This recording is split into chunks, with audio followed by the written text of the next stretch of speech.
Good evening. Thanks for joining us. Julie's off tonight.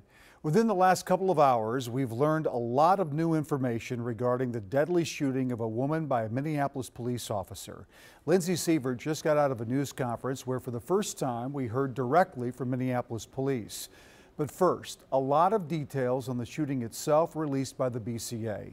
Jay Olsted's in our newsroom with those developments tonight. Jay? Yeah, Randy, for the first time since this weekend's fatal shooting, we're hearing from the Bureau of Criminal Apprehension, who is handling the investigation.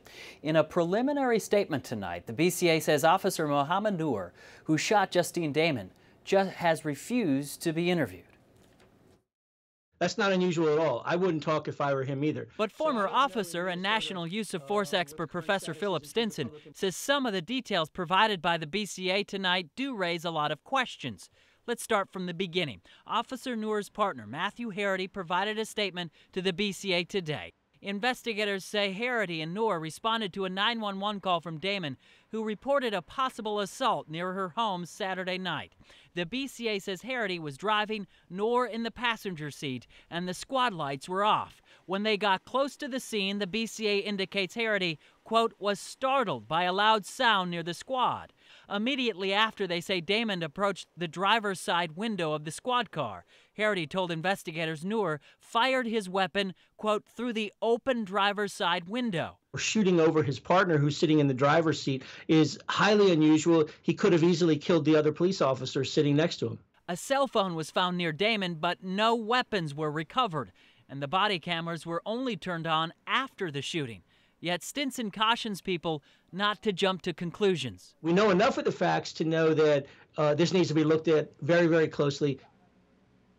By the way, the squad's camera was not turned on either. The BCA says Officer Noor's attorney did not say if an interview with his client would ever be possible. They added investigators cannot compel him to talk. His attorney did not return a phone call for comment tonight. Meantime, the BCA is asking witnesses of this shooting to come forward.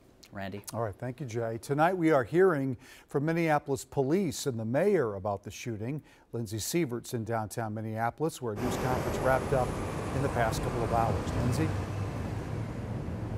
Randy, here at City Hall tonight, right off the bat, Mayor Hodges and the assistant police chief acknowledged the community's frustration from the lack of body camera evidence to the many unanswered questions, including why Officer Noor refused to speak with the BCA. It's frustrating to have some of the picture, but not all of it. We cannot compel Officer Noor to make a statement. I wish we could. I wish that he would make a statement, is what I want to say. We can't compel him by law, but I wish that he would make that statement. Every shooting in this city is devastating, every single one of them. Officer-involved shootings are incredibly devastating themselves, every single one of them, and I feel them very deeply.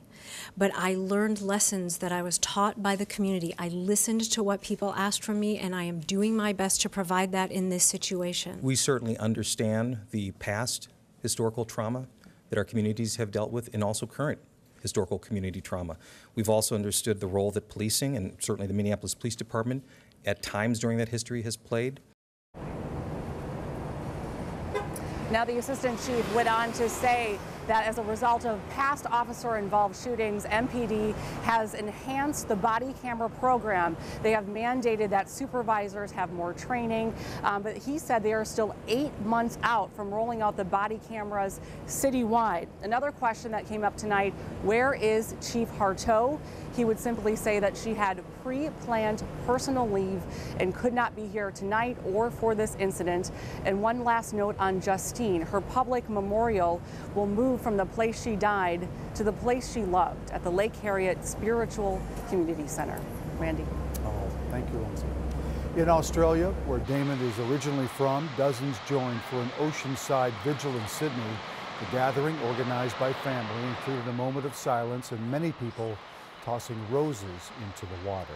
For the latest developments on the shooting of Justine Damon, connect with us on KARE11.com, Facebook, and Twitter.